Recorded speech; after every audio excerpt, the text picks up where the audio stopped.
Hello friends, welcome back to my channel जजला दिवास। My name is Shailaja और आज मैं आपसे एक ऐसे इंपॉर्टेंट टॉपिक के बारे में बात करने वाली हूँ जिसे आपको बिल्कुल भी स्किप नहीं करना है। उसके साथ कोई भी आपको लापरवाही नहीं करनी है।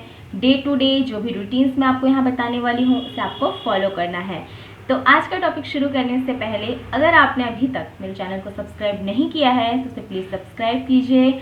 उसके अलावा नोटिफिकेशन के लिए आप बेल आइकन को प्रेस कीजिए। तो चलिए शुरू करते हैं कि वो कौन सा इम्पॉर्टेंट टॉपिक है जिसके बारे में मैं आपसे बात करने वाली हूँ। तो वो है ओरल केयर। देखिए, ओरल केयर बहुत ही ज़्यादा इम्पॉर्टेंट होती है। आपको उसे डे टू डे फॉलो करना है और कभी भी आप उसे स्किप मत कीजिएगा। अपने दांतों की, अपनी टंग की अच्छे से सफाई करनी है आपको, बहुत ही ज़्यादा इम्पॉर्टेंट है। देखिए क्या होता है, दांतों में बहुत सारी वजह से प्रॉब्लम्स होने लगती हैं। कई बार क्या होता है, हम अपने दांतों की क्लीनिंग नहीं करते, जिसकी वजह से हमारे दांतों में धीरे धीरे गंदगी जमना स्टार्ट हो जाती है, फ्लॉक्स जम जाते हैं, हमारे जो गम्स होते हैं उनमें से ब्लीडिंग होने लगती है। ये उसका बहुत बड़ा रीज़न है। और उसके अलावा क्या होता है कि हम बहुत ज़्यादा एसिडिक फूड्स खाते हैं, तो वो हमारे दांतों में क्या होता है, एकदम से हमारे दांतों को सेंसिटिव कर देते हैं। हमारी जो नसें होती हैं ना, वो सेंसिटिव हो जाती हैं और फिर हमारे दांतों में सेंसिटिविटी मतलब जो फील होती है। तो आप कभी भी एसिडिक जो फ्रूट्स होते हैं उसे कभी भी डायरेक्ट मत खाइए। और एकदम मतलब यानी कि जैसे नींबू होता है, कभी भी आप उसे डायरेक्ट मत लीजिए। आप उसे पानी के साथ या किसी चीज़ में मिक्स करके लीजिए, ऐसे डायरेक्ट नहीं खाना चाहिए। उसके अलावा जैसे हम जंक फूड खाते हैं, बहुत सारी ऐसी चीज़ें हैं जो जंक फूड वगैरह हमारे दांतों में चिपक जाते हैं, वो कैविटी का कारण बनते हैं, जिसकी वजह से आपके दांतों में बहुत ज़्यादा प्रॉब्लम होना स्टार्ट हो जाती है। इसलिए बोलते हैं ज़्यादा चॉकलेट्स नहीं खानी चाहिए, ज़्यादा कोई भी ऐसे जंक फूड्स जो होते हैं ये सारी चीज़ें नहीं खानी चाहिए। पिज़्ज़ा, बर्गर या बहुत सी ऐसी चीज़ें होती हैं, ये क्या होता है, दांतों में जम जाते हैं और फिर ये दांतों में अगर हम क्लीनिंग नहीं करते हैं तो बहुत सारी प्रॉब्लम्स का रीज़न बनते हैं। तो ये तो था कि दांतों में प्रॉब्लम्स हो जाती हैं, लेकिन अगर हम day to day routine follow करते हैं तो बिल्कुल भी प्रॉब्लम्स नहीं होंगी। तो यहाँ जो मैं आज आपको रूटीन्स बताने वाली हूँ, प्लीज़ आप उसे फॉलो कीजिएगा और ताकि आपके दांतों में प्रॉब्लम ना हो। देखिए, अगर ये ऊपर से प्रॉब्लम होती है जैसा कि मैंने आपको बताया तो ये नॉर्मल हो जाएगी, ठीक हो जाएगी। लेकिन कई बार हमारे दांतों को इंटरनल प्रॉब्लम होती है, किसी चीज़ की कमी की वजह से होती है। हो सकता है गम में ही कोई प्रॉब्लम हो, तो उसके लिए आपको डॉक्टर के पास जाना होगा। आपको डॉक्टर ही बताएंगे कि आपको क्या करना है और आपके लिए कौन सी मेडिसिन सही होगी।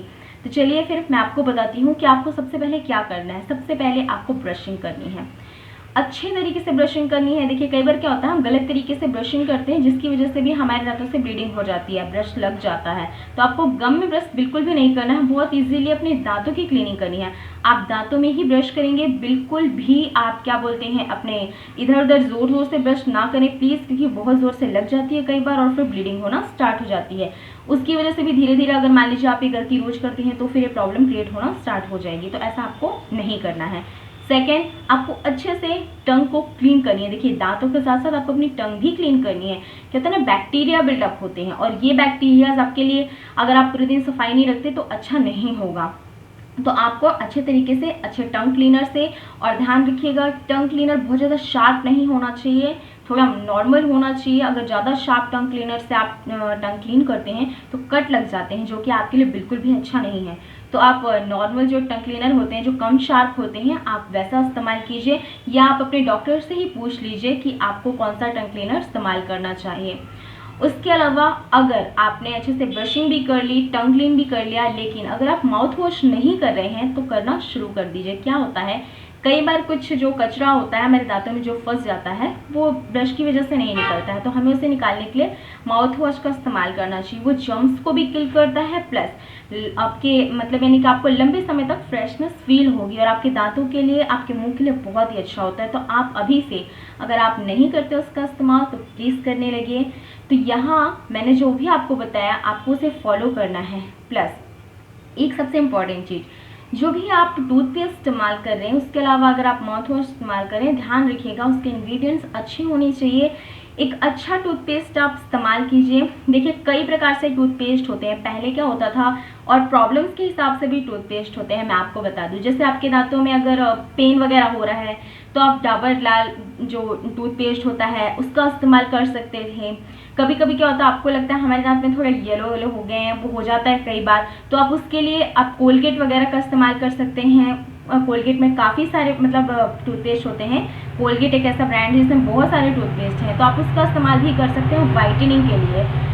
उसके अलावा जैसे सबसे ज़्यादा प्रॉब्लम आजकल अगर दांतों में हो रही है तो सेंसिटिविटी की होती है, तो आपको एक बात का ध्यान रखना है कि सेंसिटिव दांतों के लिए भी अलग टूथपेस्ट होता है। उसको सेंसिटिव मतलब यानी कि बहुत सारे आते हैं हालांकि ब्रांड्स में, लेकिन फ़िलहाल जो मैं मतलब यूज़ कर रही हूँ और जो मुझे लगा कि सच में बहुत अच्छा है, मैं काफ़ी टाइम से उसे यूज़ कर रही हूँ पिछले 10 महीनों से, और वाकई बहुत अच्छा है। तो आपको इस्तेमाल करना है सेंसोडाइन। मैं आपको दिखा देती हूँ, ये देखिए कि मैं कौन सा ये इस्तेमाल कर रही हूँ, आप देख लीजिए। मैं इसे पिछले 10 महीनों से यूज़ कर रही हूँ और ये वाकई में बहुत ज़्यादा अच्छा है। ये जेल बेस्ड होता है, देखिए आप इसे देख सकते हैं इस तरीके से। ये थोड़ा सा मैं आपको दिखा देती हूँ, ये देखिए ये थोड़ा जेल बेस्ड होता है, और जब आप इसे लगाएंगे ना, ये बहुत ही ज़्यादा मतलब जब आप इसे दांतों में करेंगे तो देखिए क्या होता है, ये बहुत ही ज़्यादा आपके दांतों को मतलब यानी कि फ्रेश कर देगा, फ्रेश फील करवाएगा। उसके अलावा अगर जैसे कभी कभी आपको फील होता है ना कि आपके दांतों से ब्लीडिंग हो रही है, तो आप इसे 2 मिनट लगाकर छोड़ दीजिए और उसके बाद आप कुल्ला कर लीजिए, आपके दांतों से ब्लीडिंग भी जो होती है वो रुक जाएगी। उसके अलावा मैं जो माउथ वॉश इस्तेमाल कर रही हूँ पिछले काफ़ी टाइम से, मैं इन दोनों का इस्तेमाल कर रही हूँ, और अगर आपके दांतों में दर्द है, सेंसिटिविटी है, तो उसको ठीक करता है। प्लस आपके दांतों से फ्लॉक्स भी जो कई बार जम जाते हैं, क्योंकि हम खाना खाते हैं पूरी तरीके से ब्रशिंग नहीं हो पाती, तो फ्लॉक्स जमना स्टार्ट हो जाते हैं।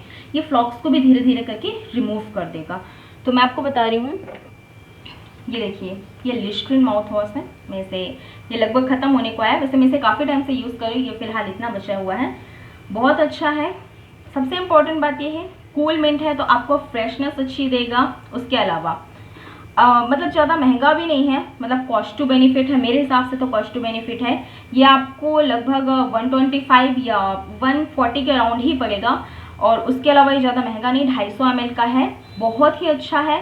इसकी क्वालिटी अभी तक मतलब मैंने जितने भी इस्तेमाल किए हैं ये मुझे उन सबसे ज़्यादा अच्छा लगा। प्लस सबसे इम्पॉर्टेंट ये है कि इसमें जो कंपनी है, ये जो लिस्ट्रीन माउथ वॉश है, ये क्लेम करता है कि 99% जर्म्स को रिमूव करता है। उसके अलावा आपके दांतों में जो कैविटी, फ्लॉक्स और जो आपकी गम प्रॉब्लम है ना, ये उसमें भी आपको हेल्प करेगा। तो अगर आपको कोई भी गम प्रॉब्लम कभी कभी हो जाती है तो उसमें भी हेल्प करेगा अगर आप इसे रेगुलर इस्तेमाल करते हैं। एक चीज़ का और ध्यान रखिए, आप रिक्वायर्ड अमाउंट में ही यूज़ करें माउथ वॉश का, और ये मुंह के अंदर नहीं जाना चाहिए। रिक्वायर्ड अमाउंट में जितना इसमें 5 to 10 ml होता है, आपको उतना ही यूज़ करना है, प्लस ओनली 2 times, उससे ज़्यादा यूज़ नहीं करना है। ये बच्चों के लिए नहीं है, ये सिर्फ एडल्ट ही यूज़ कर सकते हैं, तो आप इस बात का ध्यान रखें कि ये बच्चों के लिए बिल्कुल भी नहीं है। उसके अलावा कोई भी चीज़, जैसे मैंने आपको बताया, आप कई तरीके से आप टूथपेस्ट का, अगर आपको ये टूथपेस्ट नहीं करना है तो आप देख लीजिए कि आपके दांतों में प्रॉब्लम क्या है, आप वैसे यूज़ कीजिए, लेकिन day to day routine follow कीजिए ताकि वो आपके लिए बेनिफिशियल हो। और अगर आप कोई भी टूथपेस्ट इस्तेमाल कर रहे हैं, ध्यान रखिएगा उसके इंग्रेडिएंट्स अच्छे होने चाहिए, कंपनी अच्छी होनी चाहिए, ताकि आपको फ़ायदेमंद रहे। तो इसी के साथ अगर आपको मेरा आज का ये वीडियो अच्छा लगता है तो इसे लाइक कीजिए, शेयर कीजिए, सब्सक्राइब कीजिए, बेल आइकन को प्रेस कीजिए। कोई क्वेरी है तो कमेंट कीजिए। Thanks for watching, love you all.